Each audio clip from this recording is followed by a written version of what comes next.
नमस्कार दोस्तों। आशा करते हैं भैया आप लोग अच्छे होंगे, स्वस्थ होंगे। तो एचटेट 2022 पीजीटी पॉलिटिकल साइंस की क्लास नंबर 5 रहेगी। इससे पहले 4 क्लासें हमने कवर कर ली है और उन 4 क्लासों की बात करते हैं तो उसमें हमने अप्रोक्सीमेट 100 के आसपास एमसीक्यूज कवर कर लिए हैं। तो यदि आपने वो क्लास नहीं देखी है तो जाके देख लेना, काफ़ी ज़्यादा हेल्पफुल रहेगी आपके एग्जाम के अकॉर्डिंग। तो बेसिकली बात करते हैं तो एचटेट का जो आपका एग्जाम होगा उसके अंदर टोटल नंबर ऑफ क्वेश्चन 150 आएंगे, यानी कि 150 आएंगे। इन 150 क्वेश्चनों में से 60 क्वेश्चन रहेंगे आपके स्पेसिफिक सब्जेक्ट से। जैसे इस वीडियो में हम पॉलिटिकल साइंस की बात कर रहे हैं तो पॉलिटिकल साइंस के 60 क्वेश्चन पूछे जाएंगे।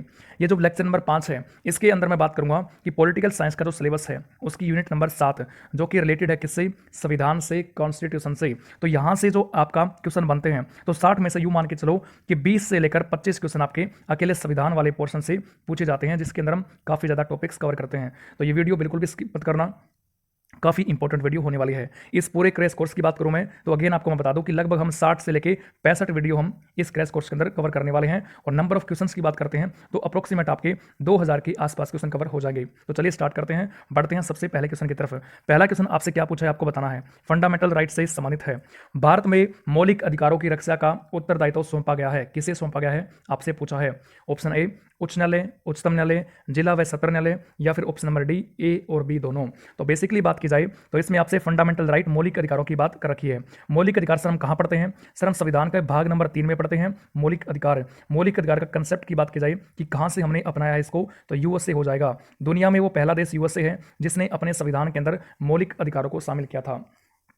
तो जब भी व्यक्तियों से उनके मौलिक अधिकार छीने जाएंगे तो उसकी रक्षा करने का काम किसके पास होता है? तो बेसिकली न्याय दिलाने का काम तो कोर्ट्स का होता है, यानी कि किसका होता है? आपका कोर्ट का होता है। अब कोर्ट इसके अंदर बात करते हैं तो हाई कोर्ट भी आपका सही रहेगा जिसको हम उच्च न्यायालय बोलते हैं, और सुप्रीम कोर्ट भी आपका सही रहेगा जिसको हम उच्चतम न्यायालय बोलते हैं। तो बेसिकली जब हमसे हमारे अधिकार छीने जाएंगे तो उस टाइम पे हमारे अधिकारों की रक्षा करने का जो काम है, जो रिस्पॉन्सिबिलिटी है, वो उच्च न्यायालय की भी होती है और उच्चतम न्यायालय की भी होती है। इस हिसाब से ऑप्शन नंबर डी ए और बी दोनों हो जाएगा। बेसिकली बात करूं मैं तो उच्चतम न्यायालय के पास में ये पावर आती है, आर्टिकल नंबर 32 संविधान का देता है। जबकि बात करते हैं हाईकोर्ट की तो हाईकोर्ट को पावर मिलती है संविधान की आर्टिकल नंबर 226 के अकॉर्डिंग। उच्चतम न्यायालय आर्टिकल 32 के अकॉर्डिंग 5 तरह की रिट जारी करता है, जबकि हाईकोर्ट की बात करते हैं तो आर्टिकल नंबर 226 के अकॉर्डिंग 5 तरह की रिट जारी करता है। अपने बात पढ़ते भी होगी, बंदी प्रत्यक्षीकरण, परमादेश, अधिकार परीक्षा, प्रतिषेध और उत्प्रेषण। तो ये 5 तरह की रेट जारी की जाती है। Very very very important question है। उसके बाद में नेक्स्ट क्वेश्चन देखिए, इंग्लैंड के मैग्ना कार्टा से मौलिक अधिकारों के विचार का सूत्रपात कब हुआ था? तो आपसे यदि पूछे कि भैया ये बताओ मौलिक अधिकार जो आपके हैं वो मौलिक अधिकार हमने कहां से अपना रखे हैं, उसका सोर्स क्या है, स्रोत क्या है, देन तो आप कर दोगे यूएसए। लेकिन मैं यदि आपसे क्वेश्चन पूछूं कि बताओ मौलिक अधिकारों का सर्वप्रथम विकास, डेवलपमेंट किस देश में हुआ, तो उसका आंसर होता है ब्रिटेन। क्या होता है? इंग्लैंड मिलेगा आपको ऑप्शन में या फिर ब्रिटेन मिल जाएगा। तो सबसे पहले विकास मौलिक अधिकारों का ब्रिटेन के अंदर या फिर इंग्लैंड में हुआ था। कब हुआ? 1210 में, 1688 में, 1215 ईस्वी में, या फिर 1285 ईस्वी में। तो इस क्वेश्चन का जो राइट आंसर वो क्या रहेगा? 1215 ईस्वी हो जाएगा। डेट भी आपको याद रखनी है। क्या डेट रहेगी? 15 जून 1215 को ब्रिटेन के सम्राट जॉन के द्वारा वहां के नागरिकों को क्या किया गया? कुछ अधिकार प्रदान किए गए थे और उन अधिकारों को बोला गया इनके मैग्ना कार्टा। जिस पत्र के ऊपर अधिकार दिए गए थे उस पत्र को बोला गया महान परिचय पत्र या फिर मैग्ना कार्टा। तो मैग्ना कार्टा रिलेटेड किससे है? अधिकारों से है। इसलिए हम हमारे संविधान के भाग नंबर 3 जो कि संबंधित है फंडामेंटल राइट से, मौलिक अधिकारों से, इसको हम क्या बोलते हैं सर? इसको बोलते हैं हम संविधान का मैग्ना कार्टा। उसके बाद नेक्स्ट देखिए, स्वतंत्रता संघर्ष के दौरान मोतीलाल नेहरू समिति ने अधिकारों की मांग कब उठाई थी? वर्ष 1928 में, वर्ष 1929 में, वर्ष 1930 में, या फिर वर्ष 1912 में। तो बेसिकली डिमांड तो भारत के लोग उठा रहे थे बार बार में अधिकारों की। तो इससे संबंधित मोतीलाल नेहरू जो कि पंडित जवाहरलाल नेहरू के पिताजी थे, तो इनकी अध्यक्षता में एक समिति बनती है जिसको हम नेहरू समिति के नाम से जानते हैं। तो ये कब की है? 1928 की है। तो डिमांड कब उठाई गई भाई? डिमांड उठाया गया था वर्ष 1928 में। ए आपका राइट आंसर हो जाएगा। क्योंकि जब बार बार भारत के लोग संविधान की डिमांड को उठा रहे थे तो अंग्रेजों ने बोला कि ठीक है भाई, संविधान तो आपके लिए हम बना देंगे, बट ये बताओ कि आप कैसे बनाओगे, क्या क्या रूल आप बनाओगे, कैसे कैसे आप संविधान को बनाने का काम करोगे। इसलिए आपका मोतीलाल नेहरू समिति बनती है और इन्होंने क्या बात की? इन्होंने एक पत्र तैयार किया, एक रिपोर्ट तैयार की। इस रिपोर्ट के अंदर इन्होंने मौलिक अधिकारों की बात कर रखी थी। ठीक है, तो वर्ष क्या रहेगा? 1928 है, क्योंकि हम बार बार पढ़ते हैं नेहरू रिपोर्ट कब की है, कब सौंपी गई? 1928 में सौंपी गई थी। उसके बाद देखिए, कांग्रेस ने किस अधिवेशन में घोषणा पत्र के अंतर्गत मूल अधिकारों की मांग उठाई थी? लाहौर अधिवेशन, कलकत्ता अधिवेशन, पुणे अधिवेशन, या फिर कराची अधिवेशन। तो ये जो क्वेश्चन आपसे पूछा गया है इसका जो आपका राइट आंसर वो क्या रहेगा? ऑप्शन नंबर डी हो जाएगा, कराची अधिवेशन। कराची अधिवेशन आपको याद रखना है कब का है? 1931 का है, 1931 का है। और इसके अंदर यदि आपसे पूछे कि भाई इस सेशन के, इस अधिवेशन के अध्यक्ष कौन थे? तो इसके जो अध्यक्ष है, चेयरमैन है, वो कौन थे आपके? सरदार वल्लभ भाई पटेल है, यानी कि हम कर सकते हैं सरदार पटेल है। तो ये भी आपको याद रखना है। इसी अधिवेशन के अंदर क्या किया गया? घोषणा पत्र के अंतर्गत मौलिक अधिकार फंडामेंटल राइट की मांग को उठाया गया था। किसके द्वारा? कांग्रेस के द्वारा। तो कांग्रेस की जो स्थापना है वो ए.ओ. ह्यूम के द्वारा 1885 में हुई थी। इसके बाद में बेसिकली बात की जाए तो प्रत्येक वर्ष क्या होता था भैया? कांग्रेस का अधिवेशन बुलाया जाता था। तो इसी में से एक आपका 1931 का कराची अधिवेशन था, जिसके अंतर्गत क्या हुआ? मौलिक अधिकारों की डिमांड को उठाया गया था। मूल अधिकारों का प्रारूप तैयार किया गया था किसके द्वारा? पंडित नेहरू के द्वारा, के एम मुंशी के द्वारा, एम पानीकर के द्वारा, या फिर डॉक्टर बी.आर. अंबेडकर के द्वारा। तो यहाँ पे आपको गलत नहीं करना है। मौलिक अधिकारों का जो प्रारूप है, जो ड्राफ्ट है, वो किसने तैयार किया? पंडित जवाहरलाल नेहरू ने तैयार किया था। ये इसका राइट आंसर हो जाएगा। मानव अधिकारों की व्यापक उद्घोषणा का अनुमोदन किया गया संयुक्त राष्ट्र के किस अंग के द्वारा किया गया था? ये आपसे पूछा है। तो मानव के जो अधिकार है, ह्यूमन के जो राइट्स है, उसकी उद्घोषणा का अनुमोदन किसके द्वारा किया गया? संयुक्त राष्ट्र की महासभा के द्वारा किया था। तो ऑप्शन नंबर ए आपका राइट आंसर हो जाएगा। बेसिकली इसके अंदर क्या है? इसके अंदर आपका 30 तरह के, यानी कि 30 अनुच्छेद है, 30 आर्टिकल्स है इसमें, ये भी आपको याद रखना है। तो जो आपका उद्घोषणा का अनुमोदन किया गया था, तो इसके अंदर एक पत्र तैयार होता है, और इस घोषणा पत्र के अंदर क्या है? बेसिकली 30 आर्टिकल है। 30 में से जो आर्टिकल नंबर 26 है, इंपॉर्टेंट है, ये आपको याद करना है। किसकी बात करता है? शिक्षा के अधिकार की बात करता है। किसकी बात करता है भाई? शिक्षा के अधिकार की बात करता है, आर्टिकल नंबर 26। और आर्टिकल नंबर जो 21 है इस घोषणा पत्र का, वो बात करता है भोजन के अधिकार की। किसकी? भोजन के अधिकार की बात करता है। तो 2-3 बातें आपको यहाँ से याद रखनी है, पढ़नी है। उसके बाद में नेक्स्ट क्वेश्चन देखिए, मानव अधिकारों की घोषणा के अंतर्गत किस अनुच्छेद में शिक्षा के अधिकार की बात कर रखी है? तो ये अभी हमने पढ़ा, क्या पढ़ा भाई? हमने पढ़ा कि सर जो ये घोषणा पत्र है, इसके अंदर टोटल नंबर ऑफ जो आर्टिकल्स है वो 30 है, और 30 में से जो आपका 26वां नंबर का आर्टिकल है, आर्टिकल नंबर 26, वो बात करता है शिक्षा के अधिकार की। तो ऑप्शन नंबर ए राइट हो जाएगा।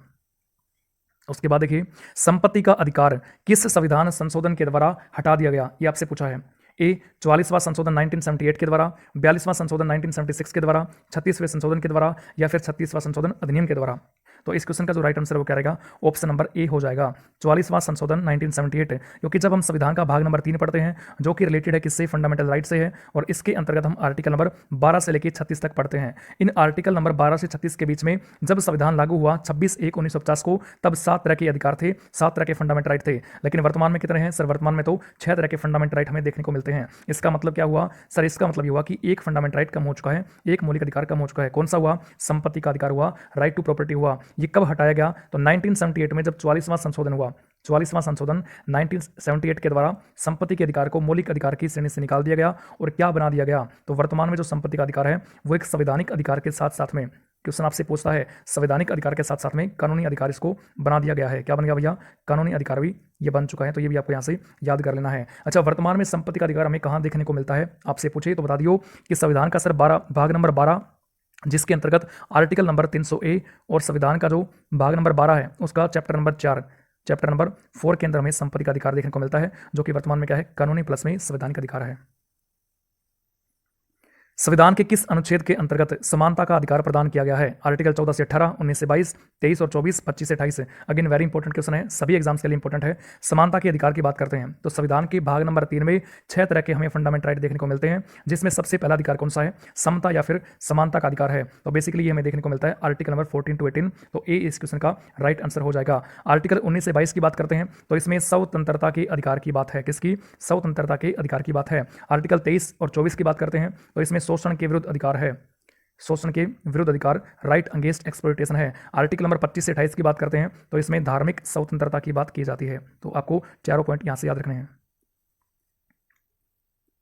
विधि के समक्ष समता का विचार कहां से लिया गया है? अमेरिका मूल से, ब्रिटिश मूल से, फ्रांस के संविधान से, या फिर रूसी संविधान से। तो आपसे पूछा क्या है? विधि के समक्ष समानता की बात पूछी है। तो हमने क्या पढ़ा सर? हमने पढ़ा आर्टिकल नंबर 14 से लेकर 18 तक समानता के अधिकार की बात की जाती है। इसमें जो सबसे पहला आर्टिकल है आर्टिकल नंबर 14, इसके अंदर बेसिकली 2 पॉइंट हम पढ़ते हैं। कितने पॉइंट पढ़ते हैं? 2 पॉइंट पढ़ते हैं। पहला पॉइंट है विधि के समक्ष समानता, यानी कि कानून के सामने क्या है? सभी के सभी समान है।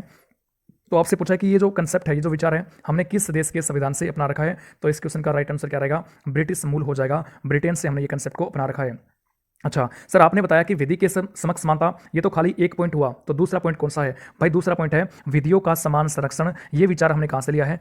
अमेरिका के संविधान से अपना रखा है। ऑप्शन नंबर बी इसमें राइट आंसर हो जाएगा। तो आर्टिकल नंबर 14 में बेसिकली हम 2 पॉइंट पढ़ते हैं। पहला पॉइंट है विधि के समक्ष समानता, यानी कि कानून के सामने सारे समान है। ये विचार हमने ब्रिटेन से लिया है। जबकि जो दूसरा पॉइंट पढ़ते हैं वो कौन सा है? विधियों का समान संरक्षण है, यानी कि देश में जैसे लोगों की आर्थिक और सामाजिक स्थिति होती है वैसे ही कानून बनने चाहिए और वैसे ही कानून लागू होने चाहिए। तो ये विचार, ये कंसेप्ट हमने अमेरिका के संविधान से अपना रखा है। दोनों क्वेश्चन आपके यहां से कवर होते हैं, इंपॉर्टेंट है, पढ़ लेना। उसके बाद संविधान के अंतर्गत भेदभाव का निषेध किस अनुच्छेद में दिया गया है? तो भेदभाव का निषेध होगा, यानी कि किसी प्रकार का भेदभाव नहीं किया जाएगा। ये बात किस में है? आर्टिकल 14 में है, 15 में है, 16 में या फिर 18 में है? तो हम पढ़ते क्या है सर? हम संविधान के अंदर जो पहले टाइप का अधिकार है, समानता का अधिकार, आर्टिकल नंबर 14 टू 18 तक पढ़ते हैं। 14 की बात तो अभी हमने की है वीडियो में। उसके बाद में जो आर्टिकल नंबर 15 है, इस क्वेश्चन का राइट आंसर हो जाएगा, क्योंकि आर्टिकल 15 सामाजिक समानता की बात करता है, जिसके अंदर हम 5 तरह के क्या पढ़ते हैं? बेस पढ़ते हैं। कौन कौन से? कि भैया जाति, धर्म, वंश, लिंग और जन्म स्थान। इन 5 आधारों पर ना तो व्यक्ति किसी अन्य व्यक्ति के साथ में और ना ही राज्य यानी कि सरकार किसी व्यक्ति के साथ में भेदभाव करेगी। तो भेदभाव निषेध की यहाँ पे बात की जाती है कि इन 5 ग्राउंड्स पे, 5 बेसिस पे ना कोई व्यक्ति ना राज्य किसी अन्य व्यक्ति के साथ में डिस्क्रिमिनेशन, भेदभाव नहीं करेगा। तो वही आपसे पूछा है कि भेदभाव का निषेध किसमें है? तो आर्टिकल नंबर 15 राइट आंसर हो जाएगा। आर्टिकल 16 की बात करते हैं तो लोक नियोजन यानी कि सरकारी नौकरी में अवसर की समानता है। आर्टिकल नंबर 18 की बात करते हैं तो उपाधियों के अंत की बात की जाती है। उपाधियों का अंत, अबोलिशन ऑफ टाइटल्स। बट इसके आपको याद क्या रखना है कि सेना और शिक्षा संबंधित सम्मान व्यक्ति अपने नाम के आगे लगा सकता है। उसके बाद देखिए, भारतीय संविधान के निम्नलिखित में से कौन सा मौलिक अधिकार भारतीय नागरिकों को ही प्राप्त है? तो आपसे पूछा गया कि इनमें से कौन से टाइप का अधिकार सिर्फ और सिर्फ भारतीय नागरिकों को प्राप्त है? तो संविधान के भाग नंबर 3 के अंदर जो हम फंडामेंटल राइट पढ़ते हैं, मौलिक अधिकार हम पढ़ने का काम करते हैं, तो इसके अंदर बेसिकली आर्टिकल नंबर 12 से 35 के बीच में जितने भी अधिकार दे रखे हैं वो भारतीय और गैर भारतीय दोनों को प्राप्त होते हैं। क्योंकि हम पढ़ते हैं ना कि मौलिक जो अधिकार है वो भारतीय और गैर भारतीय दोनों को प्राप्त होते हैं। परंतु आपसे पूछा क्या है कि इनमें से कौन सा अधिकार सिर्फ भारतीयों को प्राप्त है? तो वैसे तो हम जानते हैं कि आर्टिकल नंबर 12 से 35 के बीच के अधिकार भारतीयों और गैर भारतीयों को प्राप्त है, परंतु 5 ऐसे आर्टिकल भी है, 5 ऐसे अनुच्छेद भी है जो सिर्फ और सिर्फ भारतीयों को प्राप्त है। वो कौन कौन से हैं? याद कर लो। एक है आर्टिकल नंबर 15, एक आर्टिकल नंबर 16, 19, 29 और 30। ये 5 अनुच्छेद किसके बीच में आते हैं सर? ये तो आर्टिकल 12 से 35 के बीच में आते हैं। तो ये 5 आर्टिकल भाई सिर्फ और सिर्फ भारतीयों को प्राप्त है। ऑप्शन में चलते हैं। पहला देखिए, धर्म, जाति, लिंग, वंश और जन्म स्थान, इसके आधार पर भेदभाव नहीं होगा, भेदभाव से सुरक्षा की बात की जाती है। तो पिछले ही क्वेश्चन में हमने पढ़ा आर्टिकल नंबर कौन सा? 15। तो सर हमने जान चुके हैं कि इस क्वेश्चन का जो राइट आंसर है वो 15 हो जाएगा। क्यों? क्योंकि आर्टिकल नंबर 15 सिर्फ भारतीयों को प्राप्त है। वही आपसे पूछा है कि इनमें से कौन सा मौलिक अधिकार सिर्फ भारतीय नागरिकों को प्राप्त है? ऑप्शन नंबर ए सही हो जाएगा। शोषण के विरुद्ध अधिकार आर्टिकल नंबर 23 और 24 के अंदर हम पढ़ते हैं, जो कि दोनों को प्राप्त होते हैं, भारतीय हो चाहे गैर भारतीय हो। विधि के समक्ष समानता, ये भी हमने थोड़ी देर पहले पढ़ा, आर्टिकल नंबर 14 है, 14 है, तो ये भी दोनों को प्राप्त होता है। धर्म की आजादी की बात करते हैं तो आर्टिकल नंबर 25 से 28 हम पढ़ते हैं, 25 से 28 ये भी दोनों को प्राप्त होता है। तो इस हिसाब से आपसे पूछा क्या है? सिर्फ भारतीयों को। ए इज द राइट आंसर। उसके बाद देखिए, लोक नियोजन में अवसर की समानता की बात की गई है आर्टिकल 16 में, 15 में, 14 में या फिर 17 में। लोक नियोजन यानी कि सरकारी नौकरी में अवसर की समानता की बात यहाँ पे की जा रही है। तो ये बात आर्टिकल नंबर 16 यानी कि 16 करता है। आर्टिकल नंबर 15 के अंदर 5 बेस है, सामाजिक समानता की बात करता है। जाति, धर्म, वंश, लिंग और जन्म स्थान के आधार पर ना कोई व्यक्ति और ना ही सरकार किसी अन्य व्यक्ति के साथ में भेदभाव करेगी। आर्टिकल नंबर 14 विधि के समक्ष समानता। आर्टिकल नंबर 17 की बात करते हैं, 17 की बात करते हैं तो छुआछूत का अंत, अस्पृश्यता के अंत की बात करता है। आर्टिकल नंबर 18 की बात करते हैं तो इसमें उपाधियों के अंत की बात की जाती है। पांचों आर्टिकल इंपॉर्टेंट है, याद कर लियो, पढ़ लियो। निम्नलिखित युग्मों में से कौन सा सही सुमेलित नहीं है? ये भैया नहीं वाले क्वेश्चन बहुत ज्यादा पूछे जाते हैं, नहीं बताना आपको। आर्टिकल नंबर 15 का 4 सामाजिक तथा शैक्षिक रूप से पिछड़े वर्गों अथवा अनुसूचित जाति एवं जनजाति के लिए विशेष पावर की बात यहाँ पे की जाती है, तो ये बात तो बिल्कुल सही है। Article number 15। आर्टिकल 22(4) की बात करते हैं तो निवारक निरोध के अंतर्गत बचाव की बात की जाती है, यानी कि इसमें हम पढ़ते हैं संदेह के आधार पर गिरफ्तारी। तो ये आपका आर्टिकल नंबर 22 का 4 ही बात करता है, क्योंकि आर्टिकल नंबर 22 का 1 से लेके 3 तक हम किसके बारे में पढ़ते हैं? दंडात्मक निरोध के बारे में पढ़ते हैं। उसके बाद में आर्टिकल 22(4) से 7 तक निवारक निरोध की बात की जाती है, तो ये भी आपका सही है। आर्टिकल 2 का 2 लिखा है यहाँ पे, एक्चुअली यहाँ पे 20 का 2 आएगा, 20 का 20 का क्लोज टू आ जाएगा। दोहरे दंड से बचाओ, प्रोटेक्शन फ्रॉम ड्यूअल जॉब की बात करता है ना, कि एक अपराध की एक ही सजा दी जाएगी, तो ये बात बिल्कुल सही है। परंतु डी देखिए, आर्टिकल नंबर 16 का 4 ऐसा विभेद जो राज्य के अधीन सेवाओं में कार्यरत क्षत्रियों के पक्ष में है, तो ये भी आपका गलत हो जाएगा। आर्टिकल 16 का 4 जो आपका वो पिछड़े वर्गों से संबंधित आपका रहेगा, उनके बारे में बात करता है, ठीक है। तो आर्टिकल 16 का 4 इस क्वेश्चन का राइट जवाब है, क्योंकि आपसे पूछा है कौन सा सही सुमेलित नहीं पूछा है, तो ये सही सुमेलित नहीं है, बाकी तीनों सही राइट बैठते हैं। तो option number D is the right answer.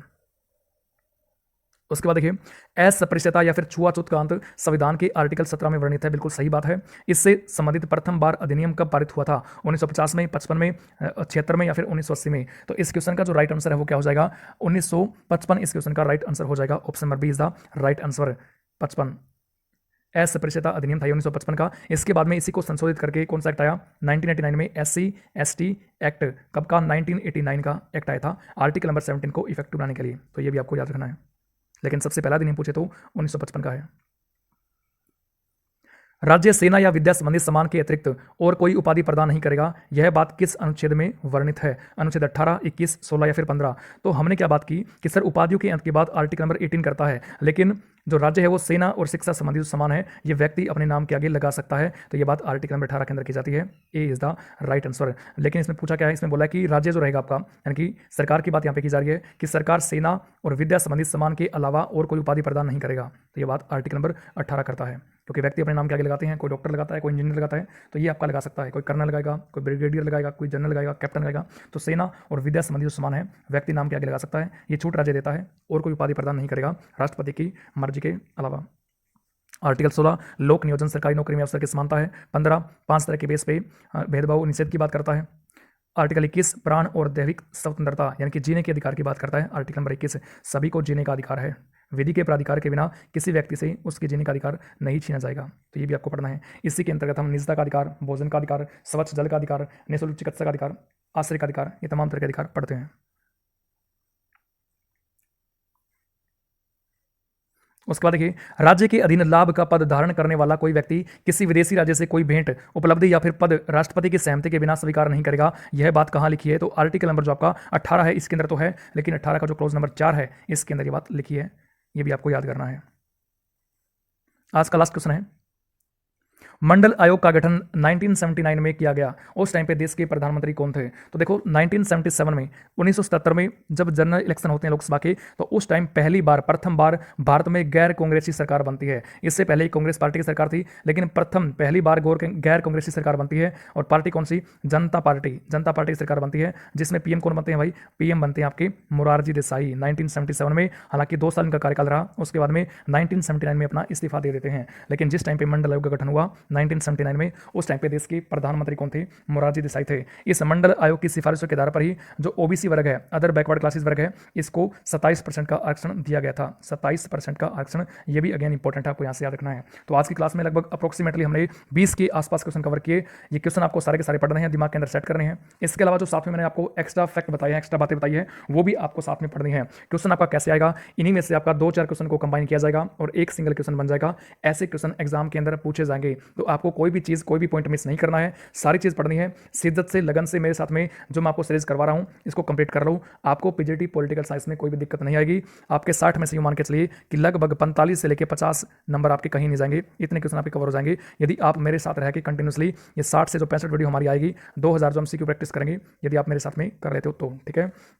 इसकी पीडीएफ आपको वर्ल्ड अवेयरनेस के चैनल पर मिल जाएगी। कहाँ मिलेगी पीडीएफ? यदि आपको चाहिए तो world awareness channel, Telegram channel आपको ज्वाइन करना है। और साथ में यदि भाई चैनल पे नए आए हो तो चैनल को भी सब्सक्राइब कर लो, वीडियो को लाइक कर दिया करो, कमेंट वगैरह भी ठोक दिया करो, ठीक है। सेशन अच्छा लगता है तो चलो मिलते हैं नेक्स्ट वीडियो में। तब तक के लिए सभी को जय हिंद, राम राम।